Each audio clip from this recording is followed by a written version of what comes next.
Hi, everyone. Welcome to a new episode of Fatherless Sons. My name is LaShawn Wiley, and I am your host, and this is episode 114.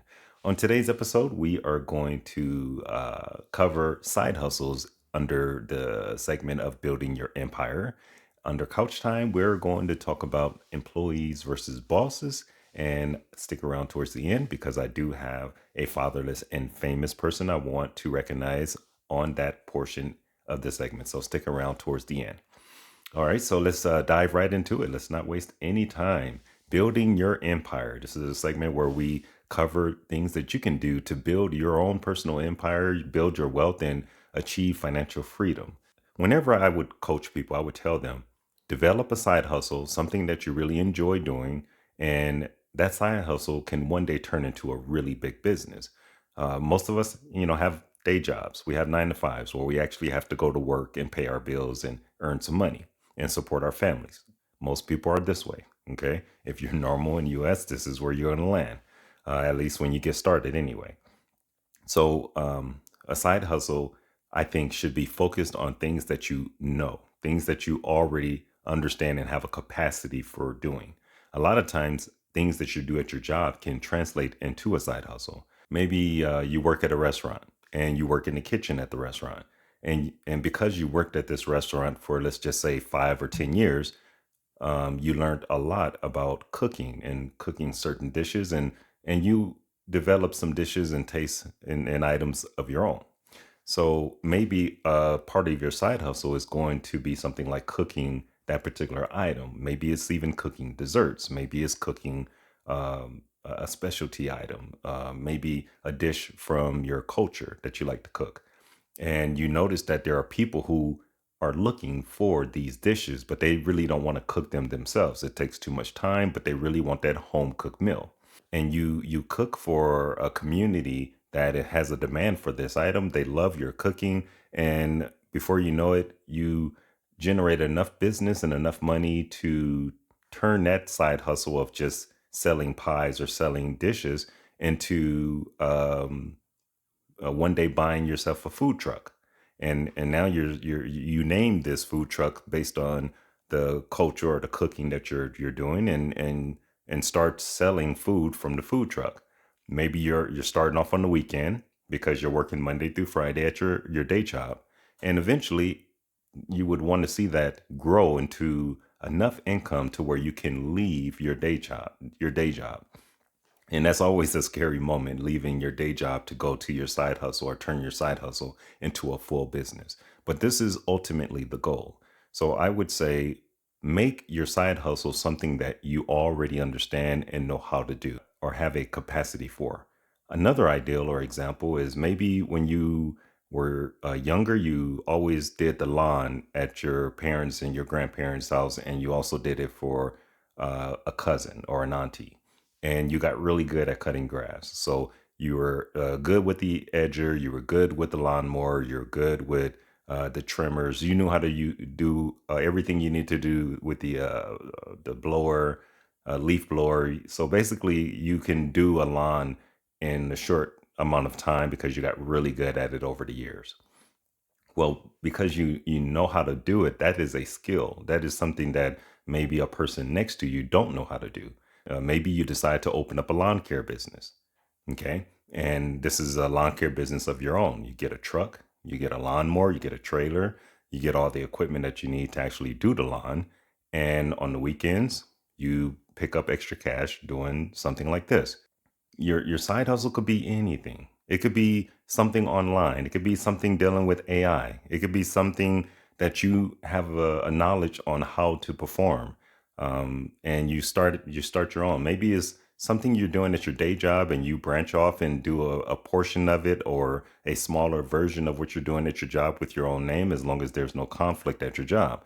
But you get the idea. It's something that you know how to do.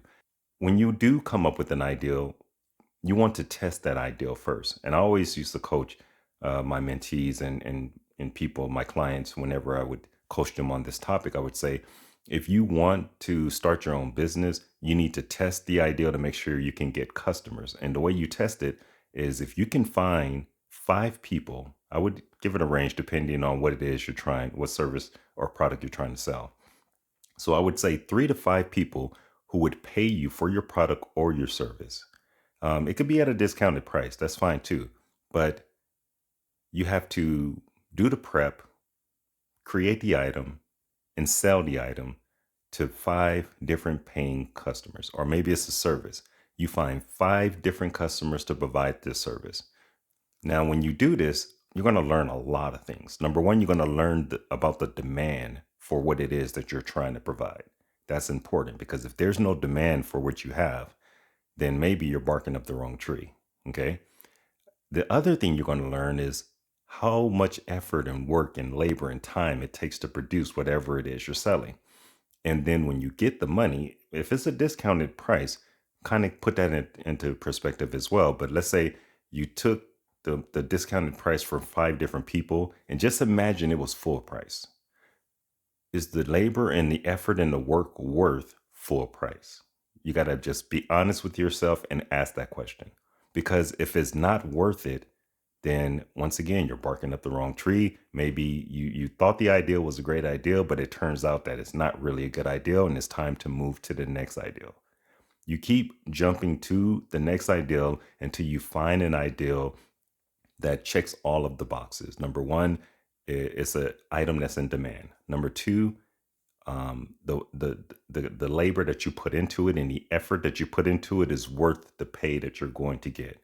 Number three, after you deduct all of your expenses, is that profit something that you can live off of? Is that something you can scale? Is it going to be worth it? And if the answer is yes across the board, then you go full speed ahead. Start an LLC, start an incorporated if you whatever whichever you decide to do, whatever works best for you in your situation. Go ahead and start putting some real money up. Put some real money up and start building your business.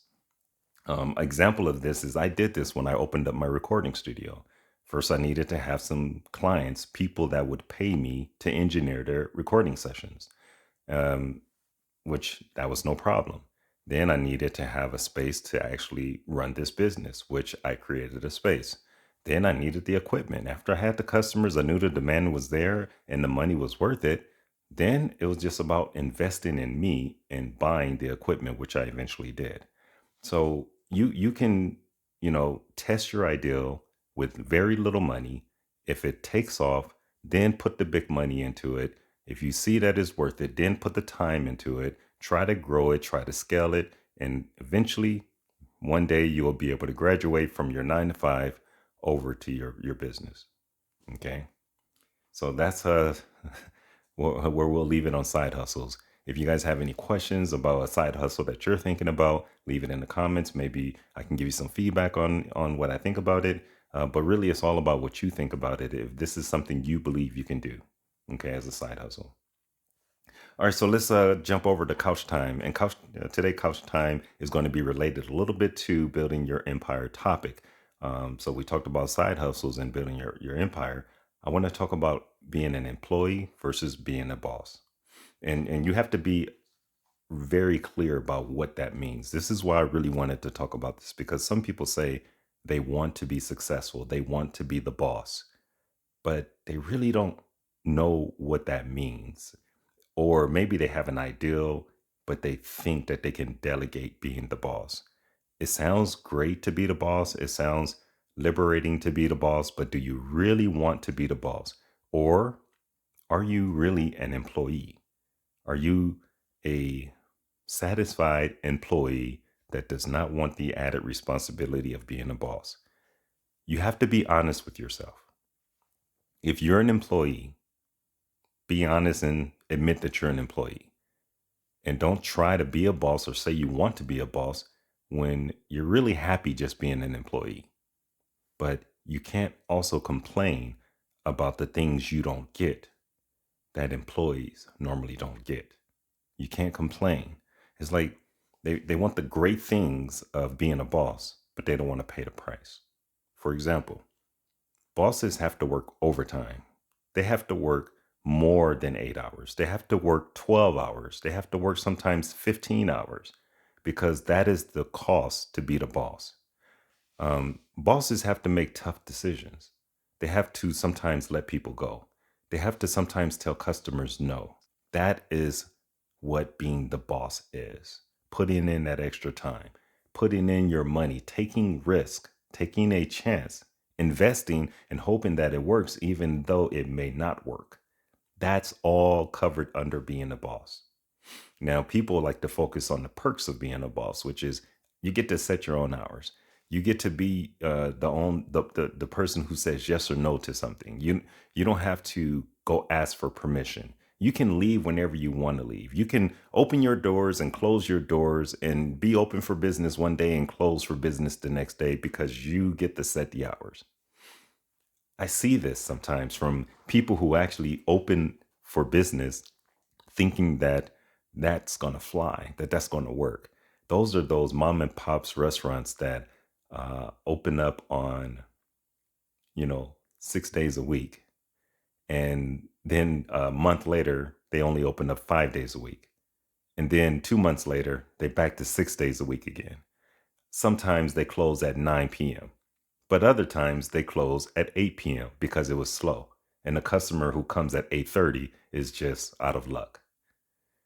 This is the kind of unprofessional things that comes from people not fully understanding what it means to be the boss. What it means to be the boss is staying open until 9 p.m. if you're set to stay open to 9 p.m. And it's to be open 6 days a week consistently if that's what the plan is. If you strategically come up with a reason to modify your hours of operations, that's one thing. But being able or deciding to close your business on a whim because you just don't feel like it today, that's irresponsible. You'll lose customers. Customers will see that as totally unprofessional and you would lose their loyalty. They'll say, this place is never open. I'm not even going to go because they might be closed.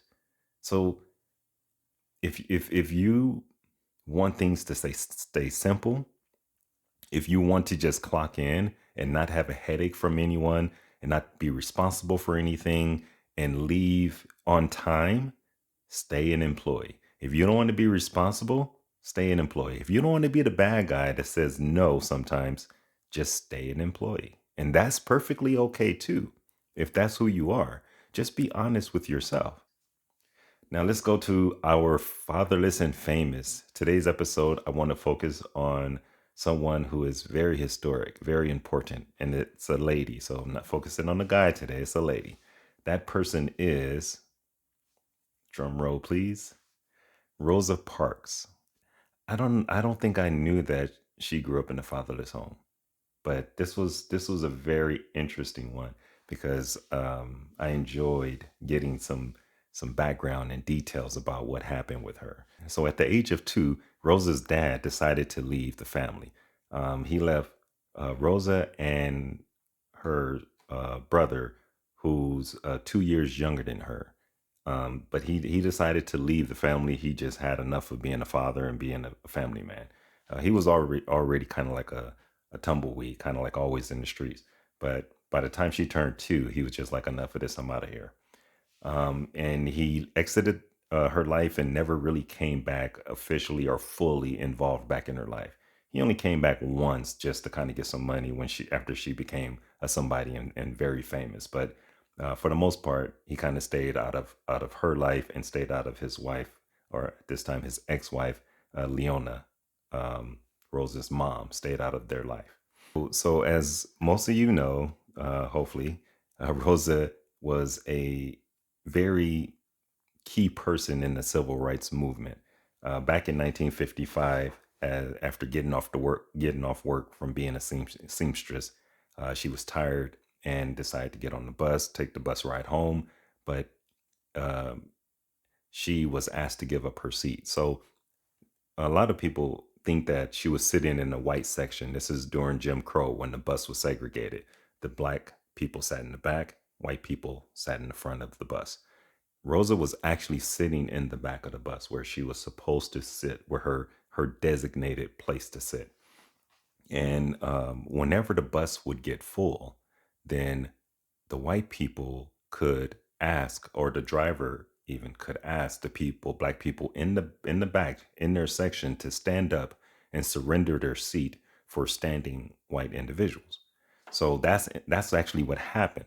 So as the white section filled up and the bus filled up and there was no more seats in the white section, the driver asked three or four people in the black section to surrender their seats to white passengers.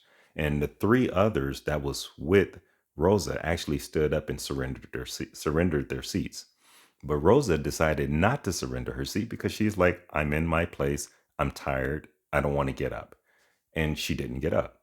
So she was arrested.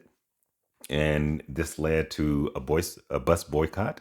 And this bus boycott lasted for 381 days. Um, Eventually, they won, and buses were desegregated. So it was a victory, and she became big and famous. And like I said, her dad decided to stumble back in her life, asking for money, and she gave him money. And this is a common theme with deadbeat dads. They, after the kids make it big, they find a way to stumble back into their lives and ask for something. I mean, this actually happened to me with my father. Um, my dad stumbled back in my life when things started to really go well for me, and asked me for money, and I was just like, "Tch."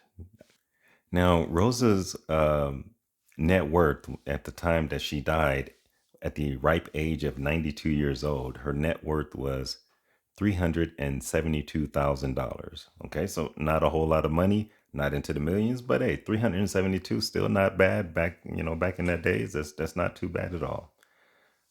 So she did not really have a father figure in a house since the age of 2, but she still, um, made a name for herself by just being defiant.